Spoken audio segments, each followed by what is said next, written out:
There's another line in this song called the national anthem that a lot of us don't know nothing about because we only was raised singing the first verse.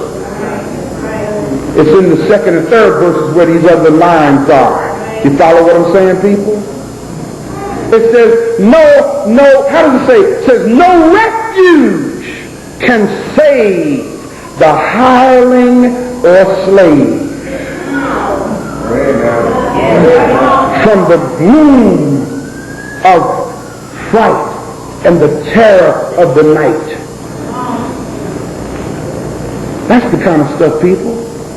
That's why y'all don't see a flag up in here. You understand what I'm saying? Now mind you, there was a time when I was ignorant. There was a time I was trained, I was programmed that if we were in combat, any military people here know what I'm talking about. And the flag bearer got shot and that flag was about to hit the ground,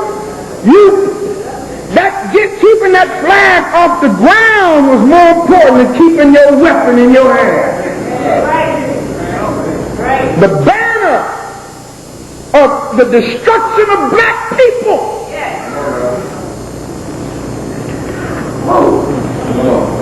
That's why I'm up in here. And there was another one that goes along with it. It's called the Christian flag. You see what I'm saying? But a lot of our people just don't know. And they stand up and say, they teach our children, little bitty children who can't even read, I pledge allegiance to the flag of the United States of America and to the republic for which it stands, one nation indivisible. I've said this a long, I forgot the doggone thing. Indivisible under God with liberty and justice for. Now you know that's a lie. Then we would turn and say it to the Christian flag. I pledge allegiance to the Christian flag and to the Savior for whose kingdom it stands. One Savior crucified, risen and coming again with life and liberty to all who believe. And then the third pledge, this is till I was raised in church, y'all. Third pledge was, I pledge allegiance to the Bible. Thank you, brother. You went too, huh? God's holy word. I will make it a lamp unto my feet and a light unto my path and hide his words in my heart that I might not sin against God. And I couldn't even read it. Look at the person next to you and say, that's the kind of programming we're talking about here. The Christianizing and conquest of African slaves.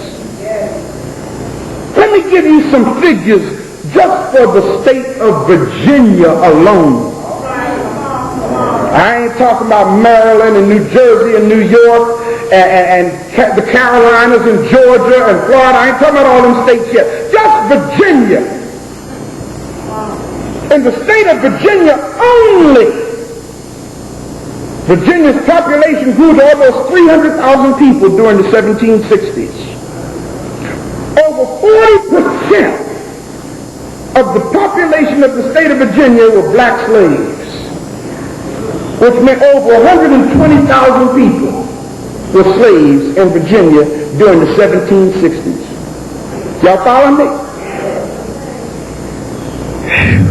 Now you see, understand, people, in the 1680s, the colonial governors in North America were instructed by England to convert the slaves and Native Americans to Christianity. Y'all follow me? Under these orders, many Anglican clergymen worked to teach and convert the slaves to Christianity and to profess Jesus as their Lord and Savior. And guess what, y'all? Even today, y'all know how to keep them old registers in them churches, old registers. Even today, many Anglican churches still have registers that are filled with the names of baptized slaves.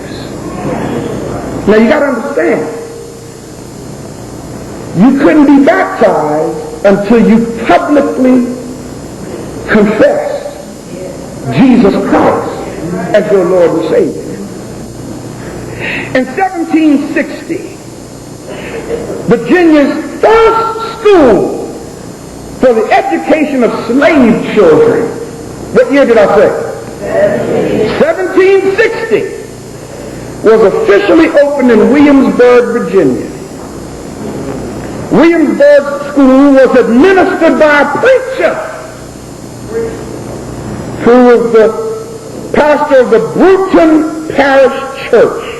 The teacher's name was Ann Wager, who was a widow. Now, brothers and sisters, listen to this real good. One of the first teachers of African slave children, her name was Ann Wager, a white woman.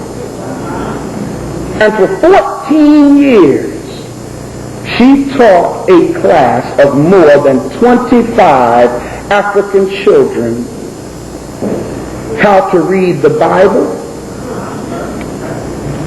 how to cipher and learn the catechism of the Anglican Church. That's what she taught them. A few years later, another school was established in Fredericksburg. Then similar schools followed in New York and Philadelphia and Charleston. Everybody repeat this with me. The miseducation, say it, and Christianization of the slaves was an essential missionary activity of Virginia's congregation. In other words, black folk, where did our slave ancestors become such Jesus people? In the churches. So they wouldn't let them go to school. Y'all understand what I'm saying? Am I y'all all right? Okay, I want y'all to pass out on me now. But I'm getting ready to drop some heavy stuff on you here. You see, I'm trying to liberate our people. And sometimes the only way that you can liberate somebody is show them the history of this thing that they're so committed to. Once you understand the history and what happened to make you so committed, then you say, oh no, that's wrong. Once you understand that the root is wrong, then you'll know that the branches are messed up.